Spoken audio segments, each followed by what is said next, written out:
இந்த எபிசோட் நாம இயக்குனர் செல்லுமணி செல்வராஜ் இயக்கத்தில் எழுந்திருக்கிற காந்தா படத்தை பற்றி தான் பார்க்க போகிறோம். இந்த படத்தோட கதையை பற்றி பார்த்தோம்னா, பிளாக் அண்ட் ஒயிட் காலகட்டத்தில் கதை நகருது. அந்த காலத்தில் பிரபல நடிகராக இருக்கும் துல்கர் சல்மான் அவரை உருவாக்கிய இயக்குனர் சமுத்திரக்கனி மற்றும் நாயகி பாக்கியசியை சுற்றி தான் கதையில் முதல் பாதை நகருது.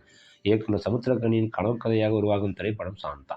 சாதாரணமாக இருந்த துல்கர் சல்மானை நடிப்பின் சக்கரவர்த்தியாக காரணமான சமுத்திரக்கனியின் படத்தில் நடிக்க வைக்க முயற்சிக்கிறார். ஆனால் கதையின் கிளைமாக்ஸில் மாற்றம் வேண்டும் என்று துல்கர் சல்மான் தயாரிப்பு நிறுவனத்திடம் பேசுது. என் கதையை எப்படி நீ மாற்ற முயற்சிக்கலாம் என்று துல்கர் சல்மானுக்கும் சமுத்திரக்கனிக்கும் இடையே ஈகோ பிரச்சனை எழுது.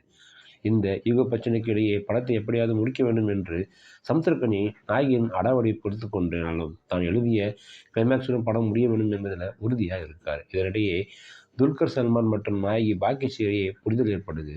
பாக்கியஸ்ரீயின் உதவியை சமுத்திரக்கனி நாட்டுறாரு. இந்த மோதல் இறுதியில் எத்தகைய விளைவுகள் ஏற்படுத்துது, இதான் இந்த படத்தின் மீதி கதை.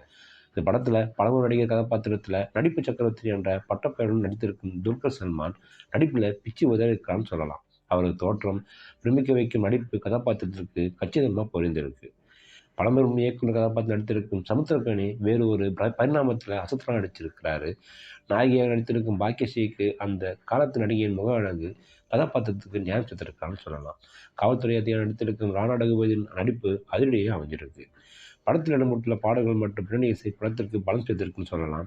ஒளிப்பதிவாளர் டானி சஞ்சஸ் லோபேஸின் ஒளிப்பதிவு அந்த காலத்திற்கே நம்மை பயணிக்க வச்சிருக்கு.